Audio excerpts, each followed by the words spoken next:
Great. Anthony has been my competitive thorn in my side for years now. He became a fan of mine back in 2023 when I beat him in the humorous competition. And this year when he competed, I actually thought he was pretty funny. But what you may not know, he's a professional comedian. All joking aside, Anthony is a veteran Toastmaster and comes with tons of observations, tons of knowledge, and he's definitely going to teach us something today. Mr. Anthony Sewell.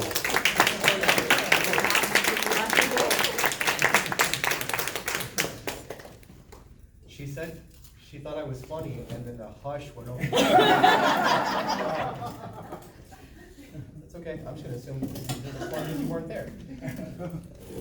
I wanted to go ahead, Sandra was kind enough to invite me to speak, and I wanted to focus on what I consider, me personally consider to be one of the most significant part of the Toastmasters experience. Being there in the audience when you're hearing the kind of speech that will just sit with you for years or perhaps your entire life. The kind of speech that inspires someone to join or to at least talk about the meeting with someone else. And I wanted to take my years of experience. I've been in Toastmasters since 2009. I have given over 200 speeches. In 2011, I was part of the world record. We actually took over a hotel for 4 days. And in South Florida, we had the world record for the longest speech-a-thon. It was 3.5 days. We all had to pay for the hotel. Wow. And then some people in India broke the record 2 years after, so that meant something for some time.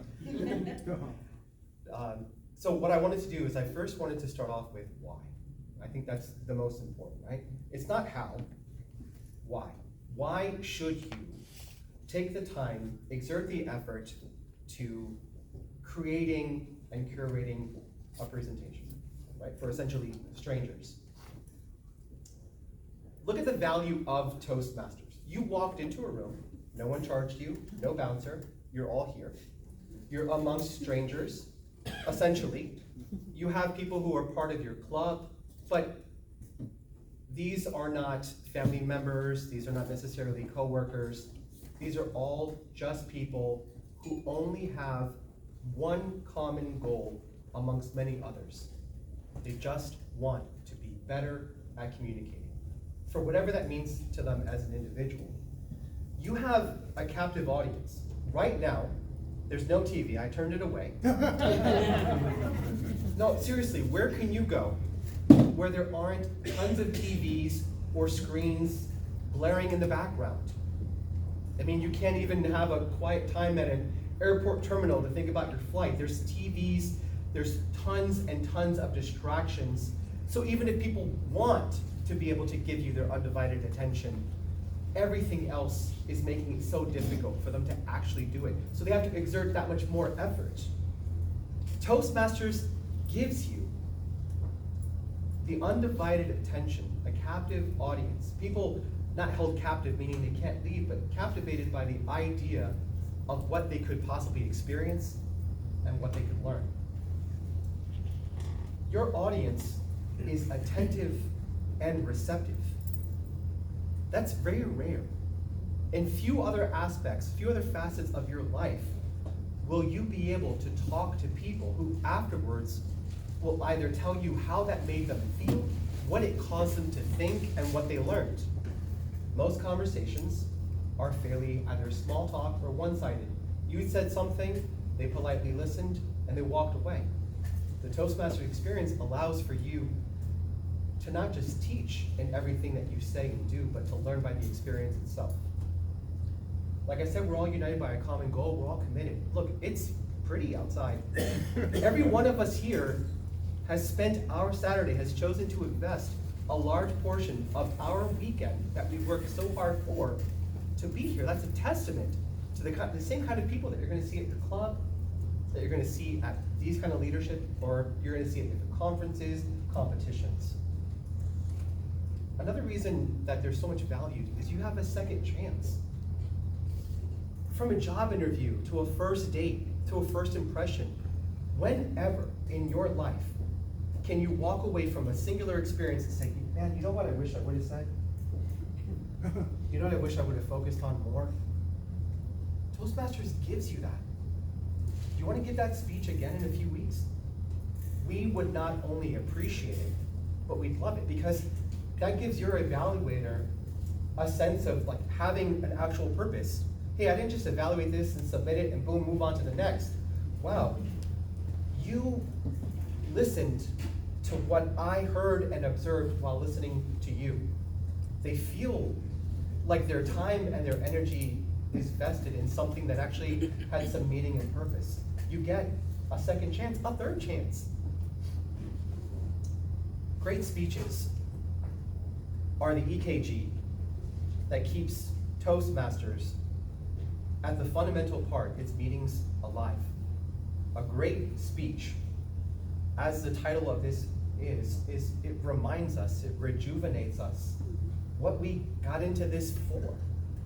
And so people will see your speech and they'll say, that was incredible. I want to go and share that with someone. No different than if you dine at a great restaurant, right? First thing you probably do is, maybe if you're big on socials, take pictures of your food, before you eat it. Because afterward makes no sense at all. Right? This place is great. Maybe you'll take the extra step and write a review for the restaurant. That definitely helps them out. If you want to, flex, you have like a Yelp score or something like that. No one likes you, it's okay, but just enjoy Yelp for yourself. But you're going to share with other people. I had this amazing meal. And you're not just vetting for the meal, you're vetting for the restaurant, right? I just saw this incredible movie. You should go see this movie. You're not incentivized at all, right? You're not part of like the crew. You're not going to get part of the ticket sales. But there's something about these great experiences where it wasn't enough for you to have seen or heard or experienced it. For the people that you know and care about, they need to see it. They need to hear it. Now, in those particular situations, you're not going to say, the next time you go to the restaurant, bring me. Or, I really like that movie, I want to see it again, we're going to go together. That's a seldom occurrence. But here's what Toastmasters differs. This was incredible. This person said something, and here you are paraphrasing what they shared. You should come with me. It's different than the restaurant. It's different than the movie or a good book. You're not as compelled to read the book page by page together. But the Toastmasters experience, here's this thing I've been going to once a week, twice a month. And here's one of the many reasons that not only have I stayed in this, but here's a reason I would love for you to join me just to check it out. Or, instead of being a viewer, you're more of a doer. You have heard this incredibly compelling speech, and something has woken up within you. It became a catalyst. And you're not saying, oh, I can't wait till the next time I hear a speech like that. So many evaluators, looking forward to your next speech. Okay. There's something that lay dormant within you. And you're like, I want to write a speech like that. I want to give a speech like that. And now you're part of that very energy, that momentum that has brought you into this organization, that keeps you prioritizing. I mean, New Orleans, the greater area, is very unforgiving when it comes to weather. There are people who come to my meeting, and plenty of other clubs I've been to, soaking wet, drenched, hundreds of reasons justifiably to say, no, I'm not going to make it. And they do. And when you give that incredible speech, that is reassurance to them that that was time well spent, and that the journey meant something. Like I said, great speeches are the EKG that keeps Toastmasters alive. Now we got into the why. Let's get into the where. Where am I going to find the time? People are busy. You guys have spouses, jobs, kids, all kinds of stuff. Again, every excuse to say, I just can't, sorry. And you're not required. It is nice if you give speeches, but we're just happy that you continue showing up and show your support. Where can you find the time? My important thing is focusing on preservation of ideas. So many of you do not realize just how incredibly inspiring your individual life is, because you don't allow the embracing and the mental and emotional real estate for those ideas to be preserved and to live and to thrive. And like anything else, if you don't feed it, it will starve. So we're gonna have some people that are very tactile. They need a notebook, they need a pen. These are the kind of people where you see random names and phone numbers written along their hands and forearms. Or you're one of the few people that are keeping the Post-its alive, and there are Post-its on your dash, on your windshield, on your desk. It looks like a crime scene unit because there's so many random numbers and addresses everywhere. We don't know if you're planning out your week or solving a murder. Okay, that's fine. Or you're more of the text-savvy people, right? So you're going to be more inclined, maybe you do the simplest route and you send text messages to yourself. You can do that. Maybe you just take a random family member or friend and just start using them as a notepad.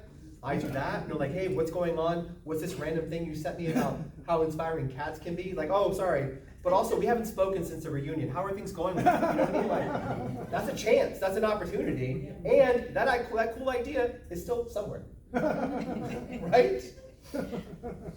I like to use, so I have a Samsung device. Samsung has notes. Apple has notes as well. Your phone's with you at all times. Get in the habit of preserving those notes. Now, I perform a lot. I have to speak a lot. Usually as little as 3, sometimes as many as 7 times in 1 week.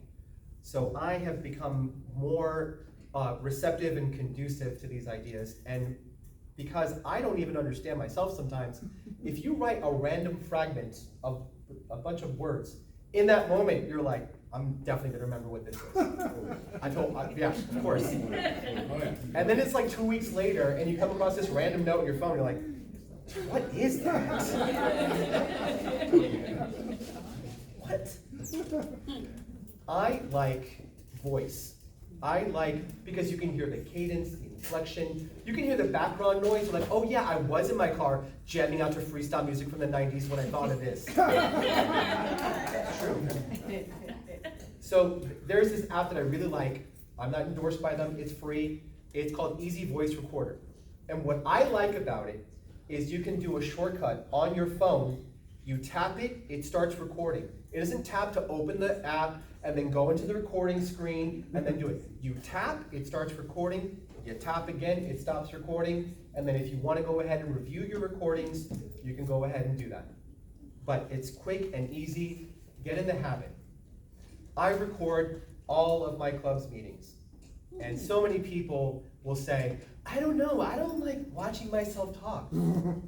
If you don't like watching you talk,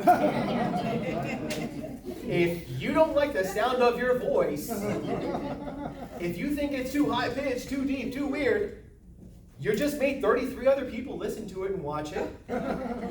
So if you don't like it, you're not going to get more comfortable or even more aware of how you speak, how you present, how you stand, unless you find a way to preserve it. And I'm not suggesting you video record yourself talking about things, but starting off with some digital preservation definitely helps. And you will find that as you are allowing these few seconds here and there, there's just an abundance of cool, zany, interesting, funny, inspiring ideas that you come across on any given day. But don't play the little game of, I'm sure I'll remember that. There's no need for me to take 5 seconds to say these 3 sentences into my phone.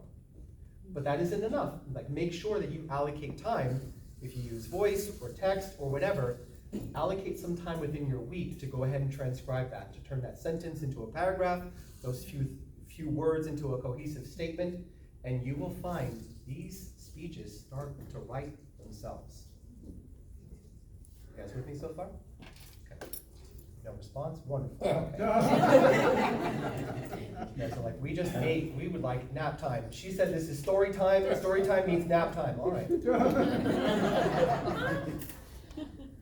So we got into the why. Why should you do this? Because of the value of all of it, and because you're having people who are receptive, responsive, and respectful listening to you speak.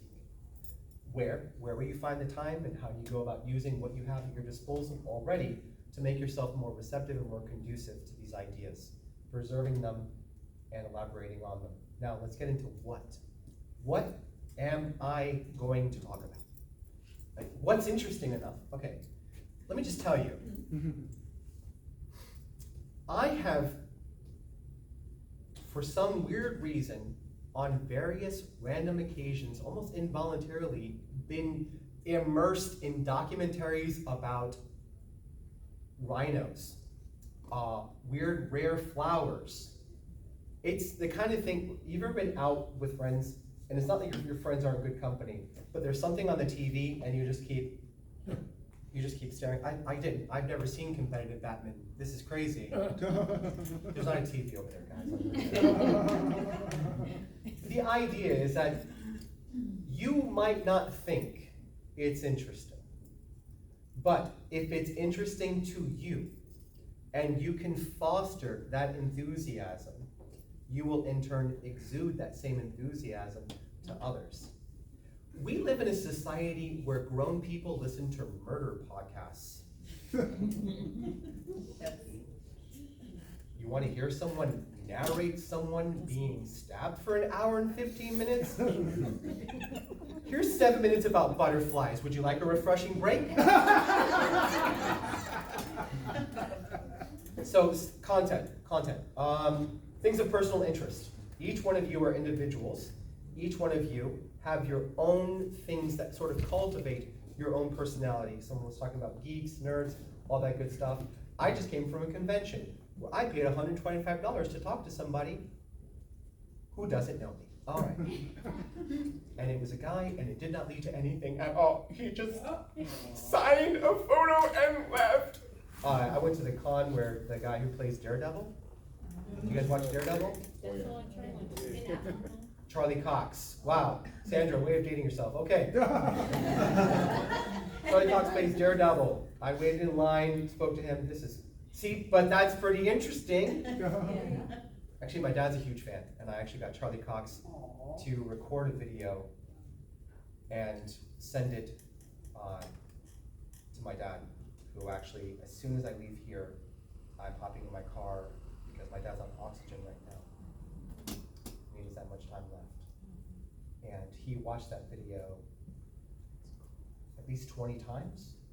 And I, not knowing who Charlie Cox is at all, and admitted to this man, I've never seen his show, waited in line for an hour and 45 minutes to tell him that I was able to talk to my father because my father's enthusiasm for that show became a catalyst for us to be able to talk about things of far greater significance. That was only 2 minutes. It's a true story. Literally, as soon as I leave here, I have to go. But that is just a simple example of something that happened recently, last weekend. Now, it may not be as emotionally charged as what I just stated, but you guys are living extremely interesting lives. Or you're finding out about these incredible subjects. You delved into it for some weird reason. Maybe you're on a trivia team and you just need that data readily accessible for next Wednesday because you'll win like a bar tab. Who knows? But the point is, if it was interesting to you, like if it's a subject of interest and you've already gathered enough data about it, as we were told in elementary school, share with the class. Right?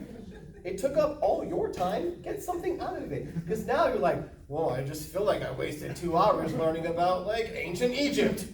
It's not a waste if you can turn that into a 7-minute speech and let everybody else know and save us time so we don't end up watching a 2-hour documentary about ancient Egypt.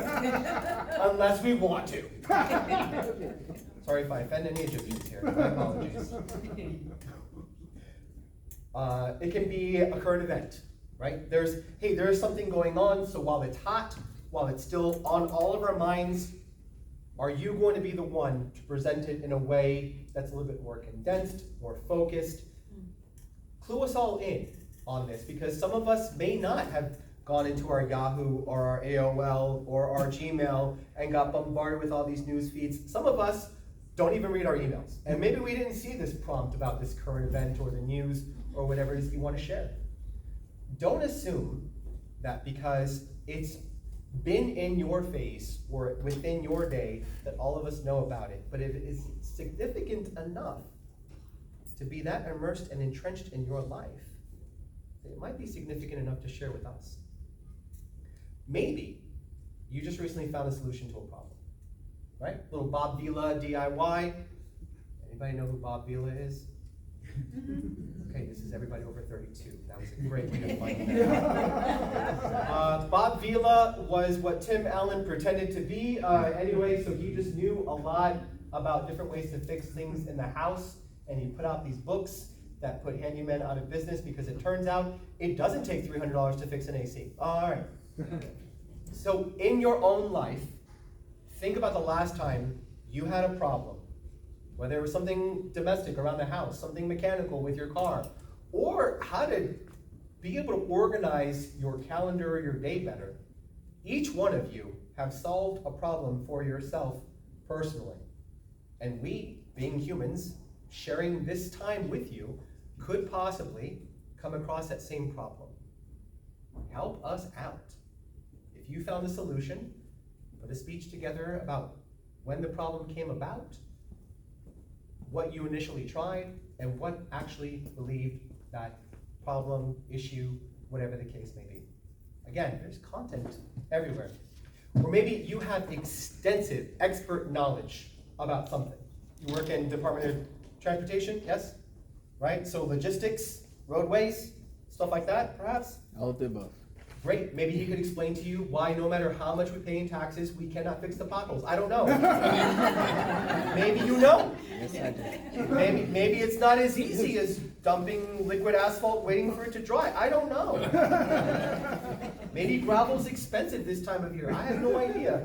But that's an example of, like, this is your job, this is your field of expertise. I don't know each one of your occupations, and it's going to take 2 hours to have everybody answer, especially if we get to Jeff.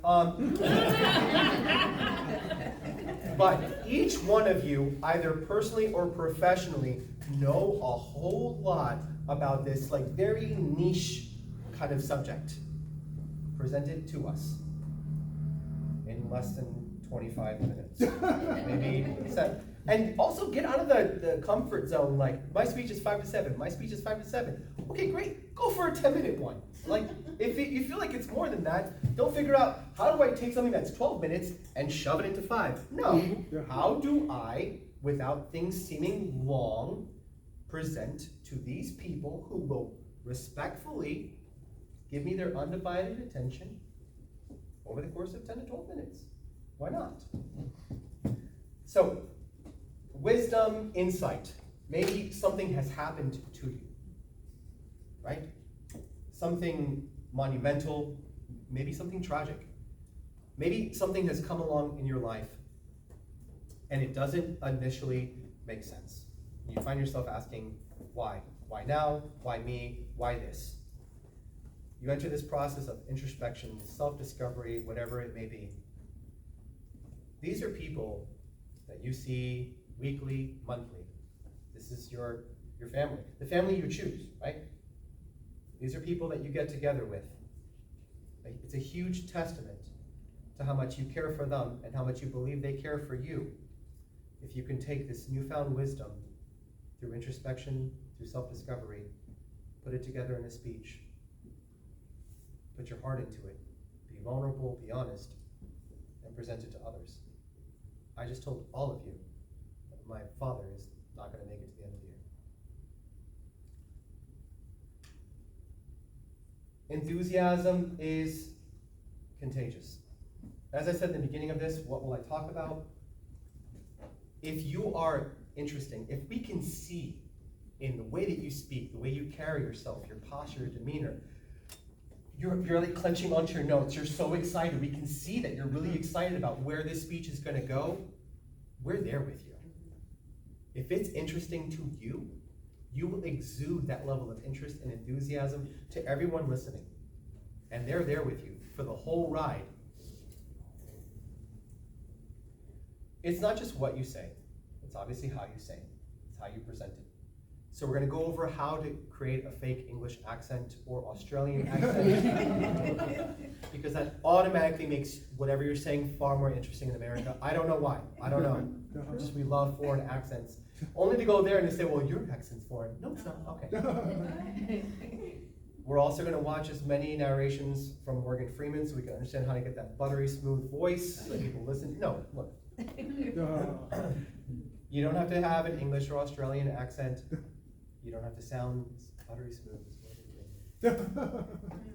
What you do have to do is to convey genuine enthusiasm for what you're about to present, passion for the subject matter, right? And commitment that what you're presenting to us is not just worth the time that it took for you to create, but worth the time it takes for us to listen. Not just what you say, it's how you say. Now, we're getting into how, and I am right on time. Now, how do I, you, us, how do we create these incredibly unforgettable, memorable, lasting speeches? Okay. First, decide what kind of speech do you want to give, right? 4, invitational, educational, inspirational, conversational. I know, thank you. Similar. Invitational, hey, you should come running. You should join this group. You should try this new thing. Invitational, right? This is a lot of self-discovery, or hey, there's this thing I've been doing. This is why I'm late to every meeting. My apologies. I'm part of a running group. Or I just recently decided to join CrossFit and spend $160 to lift things that someone else got from a junkyard for free. I'm just going to do that. I'm going to lift tires. I'm not a mechanic. I'm going to pull chains. I'm not towing anything at all. I'm going to do that. I'm going to pay a lot of money for it. Okay. You should come out to this thing. Right? And we all experience at this because we've already at one point invited someone, hey, there's Toastmasters thing, you should check it out. It's not a cult. I don't know why you think it's a cult. You just meet, there's not even weird hats. Jesus. It's $60, it's not the mortgage to my house. I'm never doing that again. Invitation. Educational, right? Educational.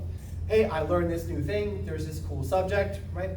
You don't want to get caught up in weird jargon. So many people, especially if it's like your niche, you'll start throwing out acronyms, never tell people what those acronyms mean. You'll start using like weird jargon, weird words, and none of us have, you can see visibly, you lost us, right? You just started talking about some like weird term and we're just like, what's that? I know what you're talking about. I'm just gonna look it up just to make sure that what I think it is what it really is. No. You introduce a term, an acronym, explain it immediately afterward. And then you have the privilege of going back to just using the acronym to save time, whatever you need to do, right? Okay. Inspirational, right? Hey, this is not just about going and trying this thing. This isn't about how to do this new thing. This is, hey, by the end of all of this, you're going to rethink the answer to the question that I asked at the beginning of the speech, because Toastmasters taught me the best way to start an inspirational speech is to ask a question and then make people question the answer. Okay. There's going to be a call to action. Make sure that there's something, right? So it's going to be emotionally evocative. I'm feeling something. What do I do with these feelings? I'm feeling guilt. I'm feeling dismissiveness. Okay, pull me back in. There's a little bit of a roller coaster. Say something funny. Okay, all right, he said something funny. Okay. And now, you got me. What do you want me to do? Where is this going, right? You've done that personally. Someone's like, hey, you haven't been doing this, you haven't been doing that. Fine, okay. I get it, the problem's me. What do you want me to do? Inspiring speech is going to have that same effect. what is this call to action? And make sure if you have 7 minutes and 30 seconds and never go over. You saw that? That was so cool. That was time. Thank you. Make sure that you made that call to action very clear and that you are looking, right? As a comedian, it's easy. I hear laughter, okay, joke landed, right? In Toastmasters, you have to look for either voluntary or involuntary communication, right? I'm like this. And whether you know it or not, you emotionally and mentally are very hyper aware and hyper responsive. So you're gonna see people like ears perked, head leaning in. Where are you going with this? You're gonna see people show discomfort. You just said something. I'm becoming physically closed off to it because emotionally I feel affronted in some way. Please comfort me, soothe me. I'm showing you that I'm getting defensive. How can you bring me back in, right? Conversational. Conversational, this is storytelling, this is humorous speech, this is Rebecca Arnett, she's not here.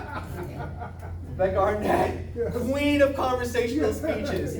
Hey y'all, how's it going? I'm rolling purple this month, let's talk about it. It's laid back, it's extremely informal, and unlike inspirational, you find that most people, there's not this wall that they put up, that they remove brick by brick. They're more receptive. It feels more like a one-on-one conversation with all 33 people in the room at once. That's great. Now, if you want to slip in like a little moral to the story or some kind of like call to action, fine, but you need to massage it in because it's not like inspirational where it's like, okay, this is the international speech contest. I went last year, I cried for like 3 days. I'm mentally prepared this time. So if it's gonna be more conversational, then it's like, hey, here's a story, guess what? You were with me. No, you weren't, but by the end of 7 minutes, you're gonna feel like you were. We were over here, we did this thing, it was crazy, right? I wanna finish with this. Above all else, if you remember nothing else from the time that I've been up here, there's something I like to call the echo. As Jeff mentioned earlier, many of you, whether you have roommates, spouses, kids, whoever, or people who are like, you told me you're gonna play pickleball with me at 12 o'clock this Saturday. What is this thing you're at? They're gonna wanna know what you heard. They want you to summarize the 11 hours you spent here today into like 2 to 3 sentences. That summary is what I personally call the echo. And much like an echo, long after you have stopped speaking, they're in their cars, they have driven away, the room is emptied. What are they still hearing? When you write a speech, I encourage you to work backwards. Summarize your own speech in 2 to 3 sentences. By the way, there's handouts over there. I did not put them out because I hate people read ahead of me. There's 33 over there. There's 33 people in the room right there. What is your echo? What do you want? And again, you can't control people's responses or memory, but what do you want the people who gave you their undivided time, attention, what do you want them to come away having heard? And as you are putting this speech together, reviewing your Post-its, your voice notes, as you're putting this together, ask yourself, at any point in time in this presentation, is my echo there? And that's a great way to help you organize your speech, your presentation. What do you want them to come away having heard and work backwards from there? I've learned this personally and professionally, because far too often, maybe our coworkers, maybe our bosses, maybe our spouses, maybe kids. I went and I approached my boss about this, but did you circle back?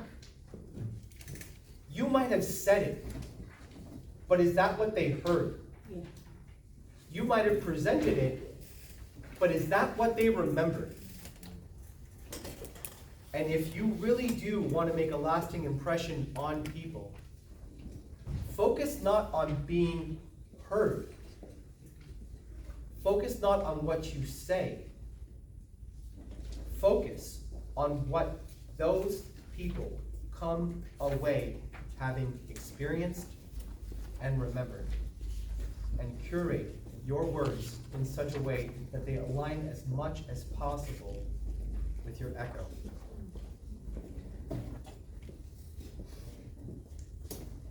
Getting into some of the quick fundamentals about speeches. Obviously, this is, if you guys have been in Toastmasters for more than a few months, there's posture, there's demeanor. This is all like not even on a paper, right? This is just you. Posture, demeanor, inflection, body language, hand gestures, use of stage. I moved around a little bit, but honestly, I find that this whole power pose, time after time, is usually the strongest. Because if you're super busy within all your space, it becomes more of a performance, and that's fine if that's what you're going for. But if you really want to be the focal point, you don't want to keep moving all the time. Yeah. Because the easier you make it for them to focus on you, they can move away from that and start focusing on your message, whatever it is that you have to say. I want to thank you guys so much. I'm glad that I chose to say yes, and I'm so sorry I took forever to respond. I wasn't sure what was going on. I had to apply for FMLA for my job to keep my job secure.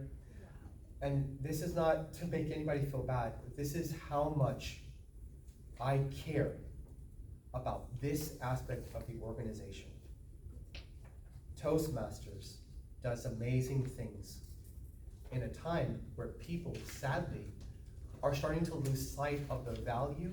Meanwhile, the value of having this. Each one of you has made eye contact with me. Each one of you has listened to nearly every single word I've said, if not all of them. In the world we live in now, there are people spending money to get your attention. There are people doing manipulative things to sell your attention, to steer your eyes, to steer your thinking. This organization is an amazing opportunity to create, to culminate, and to share your echo. Thank you.